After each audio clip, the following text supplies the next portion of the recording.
할렐루야. 우리 주 예수 그리스도의 은혜와 평화가 예배의 자리에 함께하는 여러분들의 삶 가운데 가득하게 되시기를 주의 이름으로 간절히 기원을 드립니다. 조선시대 중기부터 무려 300년, 400년 가까이 부와 명예를 유지하면서 많은 이들의 존경을 받았던 한 가문이 있습니다. 한 번쯤은 다 들어보셨을 텐데 경주 최부자댁이라는 가문입니다. 이 경주 최부자댁이 많은 사람들에게 참 존경을 많이 받고 또 그 지역에 있는 사람들로 많이 돕고 그런 일들을 많이 했었고요. 또 우리 일제 치하 시대에 어려움이 있을 때 독립운동가들을 그렇게 지원했던 그 이야기는 아주 유명한 이야기입니다. 이 경주 최부자댁에 전해져 내려오는 6가지 가훈이 있습니다. 그 6가지 가훈이 뭐냐? 제가 잠깐 읽어드릴게요. 첫째, 과거는 보되 진사 이상의 벼슬은 하지 마라. 둘째, 재산은 만석 이상 늘리지 마라. 셋째, 나그네를 후하게 대접하라. 넷째, 흉년에는 논밭을 사들이지 마라. 다섯째, 사방 백리 안에 굶어 죽는 이가 없게 하라. 여섯째, 며느리가 시집 오면 3년간 무명옷을 입혀라. 6가지 가훈이 이 경주 최부자댁에 대대로 이렇게 전해져 내려오고 있었는데 이 가훈 중에서 네 번째, 흉년에는 논밭을 사들이지 말라라는 이 가훈이 오늘 말씀을 준비하면서 생각났습니다. 그래서 잠깐 소개해 드렸는데요. 여러분, 농경사회에서 이 열심히 땀 흘리며 농사를 짓지만 예상치 못한 일들이 일어나곤 합니다. 극심한 가뭄이 들거나 혹은 홍수가 나고 혹은 태풍으로 인해서 한 해 동안 열심히 피땀 흘려서 지은 농사가 수확을 거두지 못하고 흉년이 들 때가 있습니다. 그러면 그렇게 흉년이 들었을 때 특히 그 중에서 가난한 사람들은요, 당장 먹고 살 게 없어지니까 당장 어린 자녀들이 배고파서 굶주려하고 있으니까 어떻게 하냐면 대대로 자기들이 가지고 있었던 그 집, 또 가지고 있던 그 땅을 급하게라도 팔고 그래서 어떻게든 연명하기 위해서 그렇게 노력할 때가 있습니다. 그리고 그럴 때가 되면 사실 돈이 많은 부자들은요, 흉년이 들어도 이 가난한 사람들보다는 조금 사정이 낫습니다. 그래서 그 흉년이 들었을 때 어떤 일들이 벌어지느냐, 이 돈이 많은 사람들이 그 급하게 땅을 내어놓는 사람들의 땅을 사는 겁니다. 그리고 나중에 그 땅을 사서 이게 자신의 배를 더 많이 불리고 재산을 불리고 하는 일들이 허다했습니다. 더군다나 오늘날의 우리 이 자본주의 사회의 기준을 보면 너무나 당연한 일 아닙니까? 돈이 있는 사람이 돈 없는 사람, 그래서 급하게 땅을 내어놓는 사람, 그 땅을 사서 자기의 재산을 늘리는 거, 이 자본주의 사회에서는 아주 지혜로운 일이라고 그렇게 칭찬받을지도 모릅니다. 누군가는 투자라고, 아주 적절한 투자라고 그렇게 얘기할지 모릅니다. 그런데요, 최부자댁에서 내려오는 가훈에 따르면 다르다는 겁니다. 그래서는 안 된다는 겁니다. 어려운 가운데 있을 때, 특히 어려운 사람들의 그 눈에서 눈물을 흘리게 하면서 자신들의 재산을 늘리는 그 일은 하지 마라. 그게 바로 흉년에 땅을 사들이지 말라는 가훈으로 전해져 내려오고 있었던 겁니다. 특히 이란 전쟁으로 참 세계가 많이 시끄럽습니다. 혹 이러다 3차 대전으로 번지진 않을지 걱정스러운 마음도 없지 않아 있습니다. 이란 전쟁으로 인해서 국제 유가가 아주 들썩이고 있죠. 국제 유가가 들썩이면서 그 와중에 전쟁이 시작된 지 불과 며칠 되지도 않아서 우리나라의 기름값이 엄청나게 급등을 한 적이 있습니다. 지금은 조금 내렸다고 하지만 이런 갑작스럽게 급등한 이유가 뭡니까? 사실 이란 전쟁으로 지금 기름이 우리나라에 공급되는 게 부족해서가 아니라 전쟁이 일어나니까 그 틈을 타서 자기의 이익을 위해서 그 기름값을 올려받으려 했던 그 사람들의 이기적인 탐심, 그것을 악용하는 인간의 악한 본성이 드러났던 일이었던 겁니다. 그리고 여러분, 제가 이 이야기를 하는 이유가 뭐냐, 오늘 우리가 마주하는 미가 선지자의 시대, 오늘 우리가 살펴볼 이 말씀의 배경에 바로 그런 일들이 일어났습니다. 오늘 말씀에는요, 다리들의 아픔을 외면한 채 자신들의 배를 불리기 위해서 자신들의 이익을 위해서 자신들의 욕망을 채우려 했던 타락한 시대를 배경으로 하고 있습니다. 그리고 그 타락한 시대에 하나님의 사람 미가 선지자가 하나님 말씀을 대언합니다. 근데 안타깝게도 하나님의 말씀을 듣는 그들은요, 그 말씀을 듣고 돌이켜 회개하는 것이 아니라 듣기 싫다, 말하지 마라, 오히려 미가 선지자의 입을 막으려 했던 악한 모습, 어리석은 모습이 오늘 성경에 나타납니다.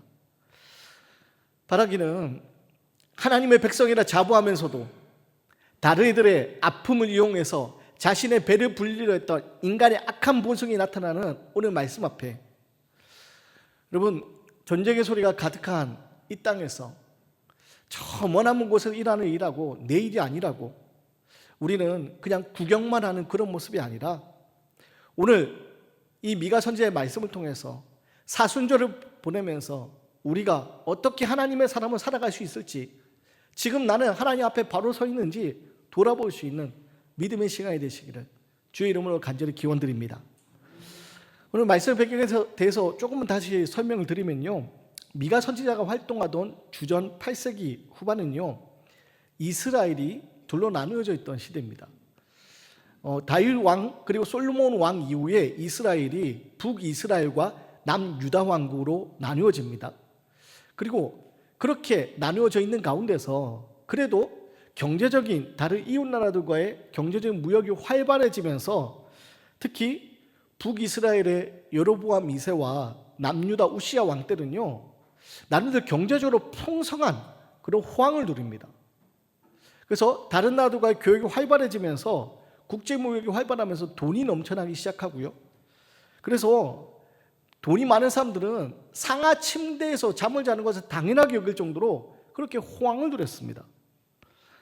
한편에는요, 그렇게 화려함 뒤에는 어떤 일들이 벌어지고 있었느냐, 있는 사람들이, 기득권들이 그렇게 화려함을 누리고 있을 때 그 이면에는요, 가난한 자들의 고유를 짜내고 하나님의 율법을 무너뜨리는 지독한 이기적인 인간의 욕망, 인간의 탐심이 나타나고 있었습니다. 당시 부자들은요, 가난한 사람들에게 높은 이자를 고리로 돈을 빌려줍니다. 높은 이자로 돈을 빌려주고 그것을 갚지 못하자 어떻게 하냐, 그 빚을 갚지 못하니까 타락한 법정과 결탁하여서 그 땅을 빼앗게 되는 겁니다. 그들의 땅을 빼앗고요, 그들의 집을 빼앗습니다. 여러분, 사실 하나님은요, 각 사람에게 희년 정신을 이야기하면서 하나님의 각 기업, 각 사람에게 주신 그 땅들을 잘, 하나님의 창조 세계를 잘 다스리라는 말씀하셨는데, 인간의 욕망은요, 그 자신의 배를 채우기 위해서 가난한 자들을 빼앗는 이기적인 탐심으로, 이기적인 모습으로 드러났던 겁니다. 그래서 한때 경제적으로 화려함이 있었지만 그것은요, 가진 자들, 기득권자들이 누리는 것이었고, 사실 하나님의 공의는요, 점점 땅속으로 처박혀가고 있었습니다. 그리고 이때 하나님이 어떻게 하시느냐, 아수르라는 신흥 제국이 부상하게 하시면서 이 아수르를 통하여서 지금 이스라엘을 하나님은요, 준엄한 경고를 허락하셨습니다. 신흥 제국으로 아수르가 부상을 합니다. 아수르가 부상을 하고 어떤 일이 벌어지느냐, 아수르가요, 이스라엘 주의 여러 나라들을 다 무너뜨립니다. 그리고 북이스라엘마저 무너뜨립니다. 그리고 남유다 왕국만 남게 됩니다. 특히 이때 남유다 왕국 출신, 남유다에서 활동하던 미가는요, 아수르가 지금 행하고 있는 여러 가지 일들, 그 소식을 들으면서 단순히 그냥 지나칠 수가 없었습니다. 단순히 다른 나라들이 아수르라는 제국에 의해서 무너졌다고, 그냥 내 일이 아니라고 지나칠 수 없었습니다. 왜냐? 북이스라엘도, 자신의 한 형제였던 북이스라엘도 아수르에서 멸망을 당합니다. 그리고 미가 선지자는요, 이 일 앞에서 이것이 하나님의 준엄한 경고임을 깨닫기 시작합니다. 하나님 앞에 바로 서지 못하는 하나님의 백성, 이 이스라엘이 지금 북이스라엘 먼저 멸망을 당하고 우상과 그 탐심으로 인하여서 하나님의 거룩한 의를 지키지 못했던 북이스라엘 먼저 멸망을 당했고, 이제 남유다도 그 하나님의 준엄한 심판 앞에 놓이게 될 것을 지금 미가는요 깨닫기 시작합니다. 그리고 미가는요 바로 그것을 하나님의 말씀으로 예언하기 시작합니다.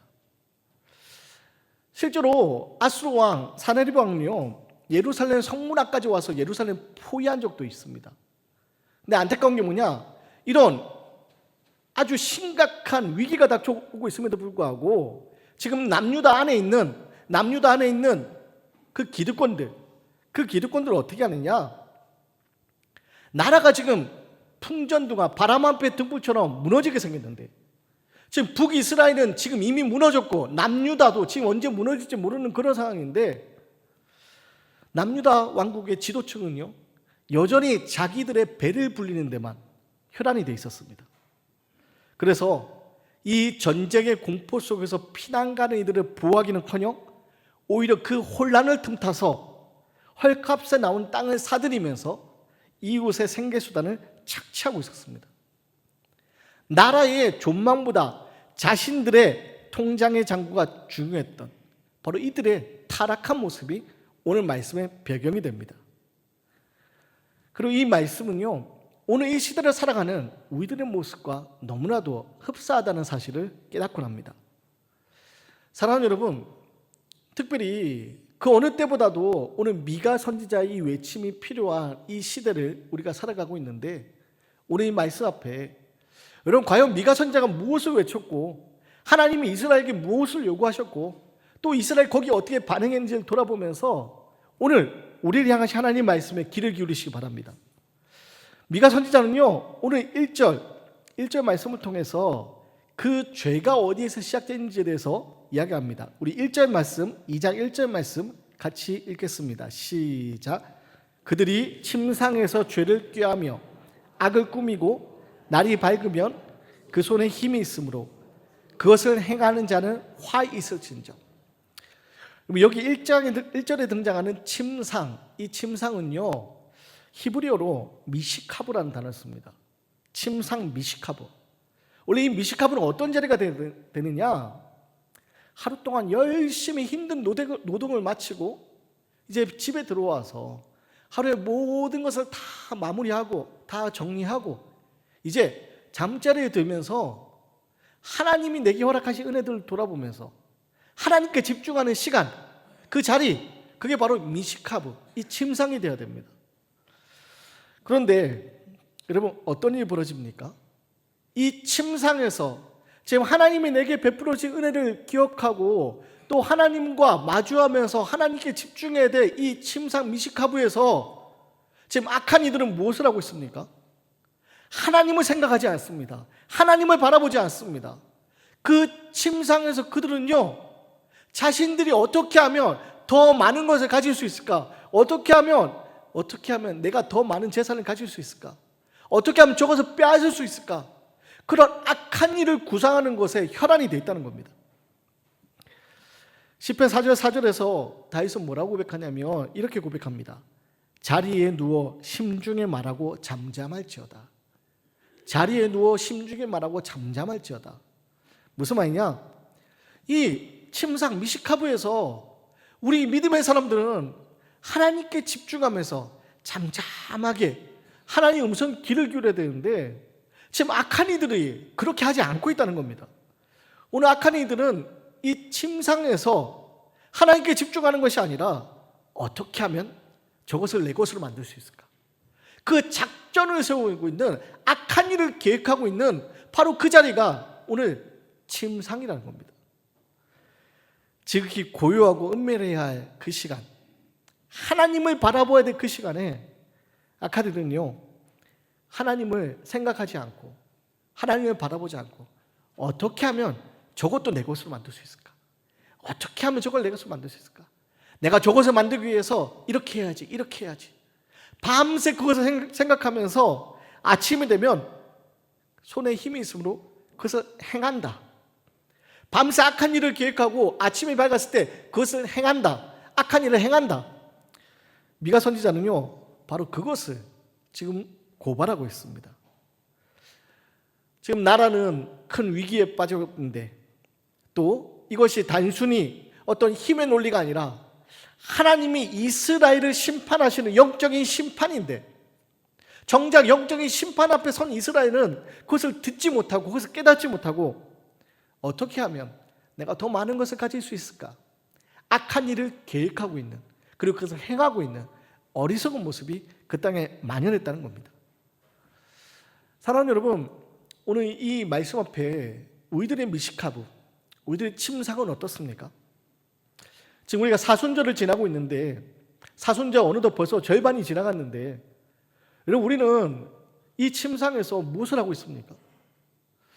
여러분, 혹시 우리들도 하나님 우리 허락하신 은혜의 자리가 있는데, 그 은혜의 자리에서 안식하고 은혜를 누리는 것이 아니라 여러 가지 걱정과 불안 가운데서 어떻게 하면 내가 이것을 채울 수 있을까? 내가 이걸 부족한 것이 있는데 어떻게 하면 이걸 채울 수 있을까? 여러분, 염려 속에서 지내고 있는 것은 아닙니까? 한평생 내가 이렇게 일하다가 이제 노년이 되어서 은퇴가 되었는데 이제 이후에 우리 자녀들 어떻게 해야 될까? 이런 염려 속에서, 그 염려하면서 밤을 지새우고 있는 것은 아닙니까? 여러분, 내 것을 채우기 위해서 어쩔 수 없다고, 세상 사람들 다 그렇게 한다고 세상과 타협하면서 혹시 오늘 성경에 나오는 이들처럼 악한 일을 계획하고 있는 것은 아닙니까? 여러분, 이 침상은요, 악한 일을 계획하는 자리가 되어서는 안 됩니다.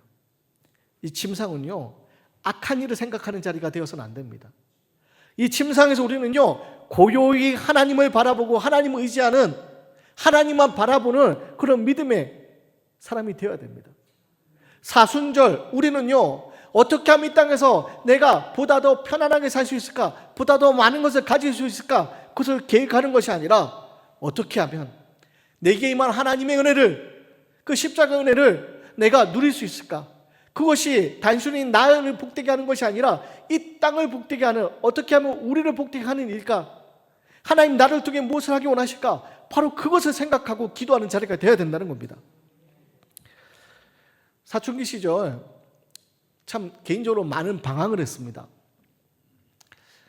많은 방황을 해서 사실 부모님이 저를 엄청 많은 걱정을 하셨고, 그래서인지 처음 아내와 결혼한다고 아내를 부모님한테 소개시켜 드렸을 때 저희 어머니가 그냥 유도 묻지 않고 단 한마디 하셨습니다. 저 같은 사람하고 결혼해서 고맙다고.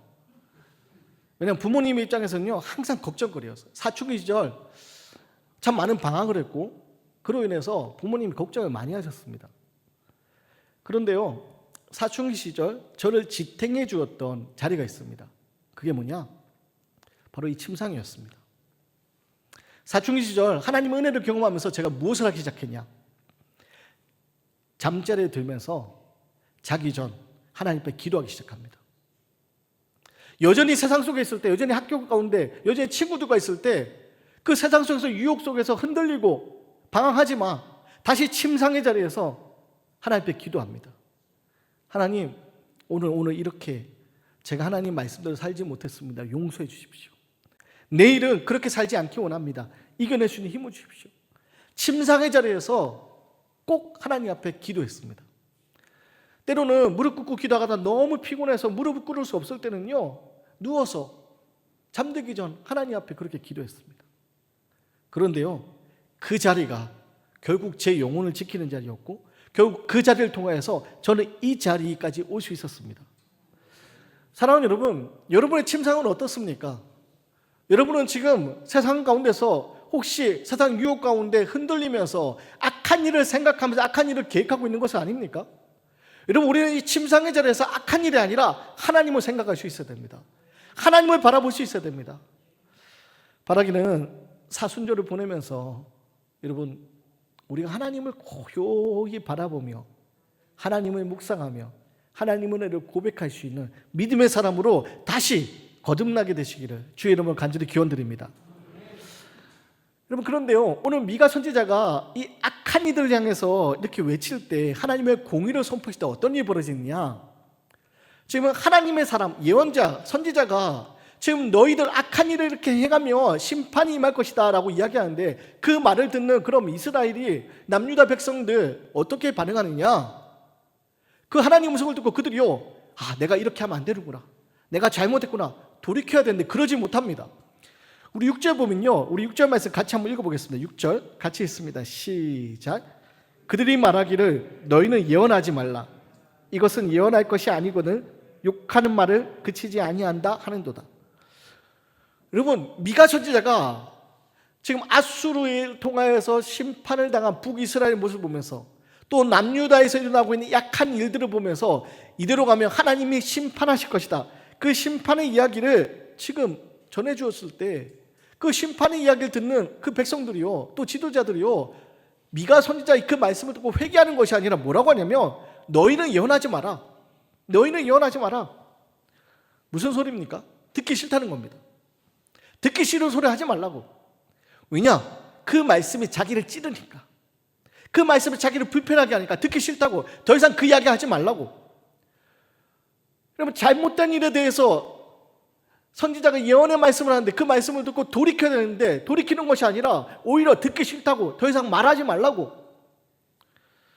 밤새 침상에 누워서 악한 일을 계획하던 그들에게 그 예언자의 말이 찔리는 말이 되니까 악한 일을 하는 그들이요, 말하지 말라고, 듣기 싫다고. 여러분, 그만 그 입을 다물라고 윽박지르게 됩니다. 여러분, 그런데요, 가만히 생각해 봐야 될 것이 있습니다. 듣기 싫다고 그 말을 듣지 않으면 하나님의 심판이 연기됩니까? 그 말을 듣지 않는다고 하나님의 심판이 없어집니까? 그렇지 않습니다. 듣기 싫다고 그 말을 안 들어도 하나님의 심판이 임합니다. 그런데 그들은요, 지금 당장 듣기 싫으니까 듣기 싫다라고 이야기합니다. 여러분, 사실 우리는요, 우리를 찌르게 하는 그 말씀, 불편하게 하는 그 말씀이 임할 때 듣기 싫다고 하는 것이 아니라 그것을 감사함을 받아들일 수 있어야 됩니다. 왜냐? 정작 위험한 때가 언제냐? 그 말씀이 나를 찌르지 않을 때, 그 말씀이 내게 들리지 않을 때, 그때가 더 위험하기 때문입니다. 암 중에서 제일 위험한 암이 췌장암이라고 보통 하죠. 왜 그렇습니까? 증상이 없기 때문에. 다른 데서 증상이 나타나지 않기 때문에. 그래서 뭔가 이상해서 병원에 갔을 때 췌장암은요, 거의 손쓸 수 없는 경우가 많아서 위험한 암이라고 그렇게 얘기합니다. 여러분, 우리 영혼에도 마찬가지입니다. 우리 삶에도 마찬가지입니다. 하나님의 말씀이 예배의 자리에서 나를 찌를 때 그것이 듣기 싫을 수가 있죠. 하지만 나를 찌르는 것은요, 우리가 감사함으로 받아들여야 됩니다. 오히려 나를 찌르지 않을 때 예배의 자리에서 아무런 죄책감도 느껴지지 않고, 예배의 자리에서 더 이상 내 마음이 불편하지 않을 때, 여러분, 그때 우리는 더 조심해야 됩니다. 왜냐? 내 영혼이 서서히 죽어가고 있는데 그것을 알지 못하는 경우가 있기 때문입니다. 오늘 미가 선지자가 이 예언의 말씀을 할 때 그들은요, 지금 받아들여야 됩니다. 그들이 불편한다 할지라도 그러면 돌이켜야 됩니다. 근데 그들은 돌이키지 않습니다. 듣기 싫다. 여러분, 결국 그 말씀이 들리지 않을 때 어떤 일이 일어나냐? 하나님의 심판이 사라지는 게 아니라요, 그 말씀이 들리지 않을 때 그들은요, 회개할 기회를 놓쳐버리게 되는 겁니다. 오늘 우리에게도 마찬가지입니다. 하나님의 말씀이 나에게 임할 때, 그 말씀을 듣기 싫다고 듣지 않을 때 우리는요, 돌이킬 수 있는, 회개할 기회를 놓쳐버릴 수밖에 없다는 사실을 기억하시기 바랍니다. 그래서 우리가 해야 되는요, 지금 우리에게 하나님의 말씀이 들릴 때 우리는요, 지금 움켜쥐던 그 손을 피고 십자가처럼 내어지는 손으로 바꾸어 나가야 됩니다. 특별히 멸망의 위기에서 남유다 백성이 돌이킬 수 있는 유일한 길은요, 그들이 움켜쥐고 있던 그 손, 침상에서 악한 일을 계획하던 그것을 그만두는 겁니다. 그 손을요, 이제 피고 나를 위해서가 아니라 함께 하나님의 나라를 위해서 더불어 살아가는 삶, 그게 바로 그들이 해야 될 일이었습니다. 그리고 이것이 사순절 우리가 살아야 될 삶의 방식입니다. 여러분, 이 땅은요, 자꾸 우리에게 움켜쥐라고 얘기합니다. 남들보다 많은 것을 움켜쥐라고. 그 일을 위해서라면 때로는 편법도 좀 괜찮고, 남들 다 하니까 좀 괜찮고, 때로는 불법도 남들 모르게 하면 괜찮다고 우리 속삭입니다. 근데 아니라는 겁니다. 성경은 우리에게 그래서는 안 된다는 겁니다. 우리에게 뭐라고 얘기합니까? 움켜쥐지 말고 예수님처럼 내어주는 십자가의 손으로 살라는 겁니다.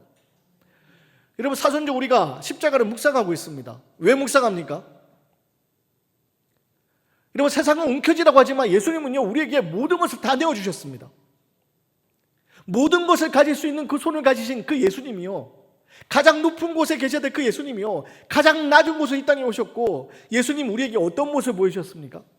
예수님은요, 우리를 위해서 모든 것을 다 내어주셨습니다. 우리를 위해서 십자가에서 그 생명까지 내어주셨습니다. 예수님이 이 땅에서 공생인간의 어떤 모습을 사셨습니까? 예수님은요, 가난하고 약한 이들을 그냥 지나치지 않았습니다. 여러분, 길거리에서 구걸하고 있는, 앞이 보이지 않는 그 사람에게 가서 예수님은 그 사람의 눈을 만져주셨고요. 여러분, 혈루증에 걸려서 38년 동안 그 괴로움하던 그 여자가 예수님 옷자락에 손을 댔을 때 예수님은요, 가던 길을 멈추고, 급히 야이로의 딸을 살리던 가던 길을 멈추고 그 여자를 회복시켜 주셨습니다. 그뿐입니까? 당시 사람들에게 죄인 취급받으면서 세리로서 살아가던 삭개오, 세리장 삭개오, 여러분, 그 삭개오의 집에 예수님이 찾아가셨습니다. 예수님은 무엇을 보여주십니까? 예수님은요, 자꾸만 나누어주고 나누어줌으로 인해서 회복시키는 바로 그 일도 우리에게 보여주셨습니다. 그리고 그게 우리가 이 땅을 살아가야 될 삶의 모습이라는 겁니다. 사랑하는 여러분, 오늘 이 사순절을 지나면서 오늘 말씀 앞에 우리의 모습을 돌아보기 원합니다. 세상 우리에게 움켜쥐라고, 그래서 악한 일을 해도 괜찮다고 이야기하지만 우리는 결국 그것이 아니라고 외칠 수 있는 사람이 되어야 되고, 움켜쥐는 손이 아니라 예수님 우리에게 모든 것을 내어준 그 십자가처럼 우리는 내어주는 삶을 살아야 됩니다. 그것이 바로 우리가 살아가야 될 삶의 방향이고, 그런 삶을 통해서 이 땅에 하나님의 나라가, 이 땅에 평화가 이루어지는 겁니다. 전쟁의 소리가 왜 그치지 않습니까? 움켜쥐기 위해서 그런 거 아닙니까? 여러 가지 거룩한 명분을 갖다 붙이지만 결국에는 그 안에 숨겨진 그 인간의 탐욕이 있기 때문 아닙니까? 그래서 우리는 그 모든 걸 내려놓아야 됩니다. 우리는 그 모든 것을 내려놓고 예수님이 보였던 십자가, 그 십자가의 정신으로 우리는요, 움켜진 손을 풀고 나누는 삶을 살아야 됩니다. 바보의사라고 불렀던 장기려 박사님에 관한 이야기를 여러분 기억하실 겁니다. 장기려 박사님, 6.25 전쟁 이후에 참 가난했던 그 부산에서 그 가난했던 이들을 위해서 병원에서 의술을 베푸시고, 그 장기려 박사님에 관한 아주 유명한 일화들이 있죠. 그 대표적인 일화가 뭡니까?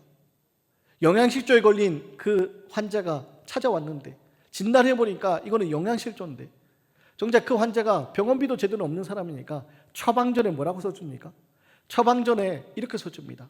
이 사람에게 닭 2마리 사줄 돈을 내어주십시오. 그 처방전을 써줘서 원무과에 그거 가지고 가라고 얘기합니다. 그리고 원무과에 그 처방전을 받고 닭 2마리 살 돈 내어줍니다. 병원에서 치료를 받고 입원 중인데 퇴원을 했는데 퇴원할 병원비를 계산할 사람이 없어서 어려움을 겪고 있으니까 장기려 박사님이 조용히 그 사람을 부르셔서 오늘 밤에 뒷문 열어놓을 테니까 직원들 안 볼 때 조용히 나가라고, 병원비 계산하지 않아도 되니까 조용히 나가라고. 여러분, 그게 바로 십자가처럼 내어주는 삶 아닙니까? 여러분, 그 전쟁의 북새통 속에서, 그 힘겨운 시대적 상황 속에서 누군가는 자기의 이익을 위해서 어려운 사람들을 착취하였지만 십자가 정신을 가지고 있었던 그리스도의 삶을 따르던 장기려 박사님은요, 그렇게 살 수가 없었던 겁니다. 그래서 가난한 이들을 위해서 나누는 삶을 살았던 겁니다. 그리고 이것이 여러분 오늘 우리가 살아야 될 삶의 모습입니다. 사순절을 보내고 있습니다. 우리 곧 부활절을 맞이할 겁니다. 근데 이 사순절은요, 그냥 우리가 거룩한 이야기를 한다고 해서 은혜의 저기가 되는 게 아닙니다. 예수님을 살아가셨던 삶의 방식을 우리가 기억하고 그 삶의 방식으로 우리가 몸부림칠 때, 세상과 다른 방식으로 우리가 살아가려고 애쓸 때 우리는 비로소 부활의 영광에 참여할 수 있게 되는 겁니다. 바라기는 이 한 주가 움켜쥐려고 하는 내 손을 좀 이제 풀고, 침상에서 악한 일을 계획하는 것이 아니라 침상에서 하나님께 집중하면서 예수님이 우리에게 내어준 그 십자가의 손처럼 우리를 내어주며 다른 이들을 복되게 하는 그런 축복의 통로의 삶을 살아내게 되시기를 주의 이름으로 간절히 기원 드리겠습니다.